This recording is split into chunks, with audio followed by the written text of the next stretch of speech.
লক্ষ টাকা আছে ওই জায়গায়, তুমি জানো? তুমি যা শোনাইলে এই শুনে তো আমারও বুকটা ধরপড় করে। দেখছো বেশি টাকার লোভ করতে গেলে কি হয়, তুমি কয়টা টাকা বাঁচাইতে যে ট্যাক্স না দিয়ে এতগুলা ঝামেলা পাকাইছো। যে অবস্থা হয়েছে, এটা যদি সত্যি সত্যি হয়ে থাকে তাহলে তুমি আর আমি তো সত্যি সত্যি গরিব হয়ে গেলাম। বাড়িটা উদ্ধার করা যাবে না?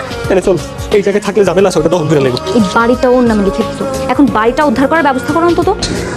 আমার কি মনে হয় জানো, মতিন মনে হয় জানে না যে বাড়িটা অন্য আছে। আচ্ছা, এই বাড়ির সব দলিল ওর কাছে? মতিন তুই? আমার বাড়ি, আমি থাকবো না। তোর বাড়ি মানে? এই বাড়ি ঘর যা কিছু আছে সব তো হচ্ছে আমি। এই বাড়ি তোদের তোদের এই বাড়িতে তো আমি ঢুকতেই দিব না। আমার বাড়িতে এসে আমার সাথে মাস্তান, এই বেরো বেরো আমার বাসা থেকে। আপনারা না দেয় কে? এদের সাথে চিল্লাপাল্লা করে কোনো কাজ হবে না, বুঝছো?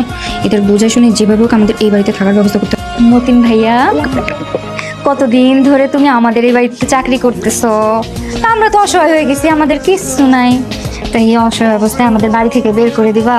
ঠিক আছে, থাকতে দেওয়া যায়, কিন্তু মালিক থাকবো আমরা।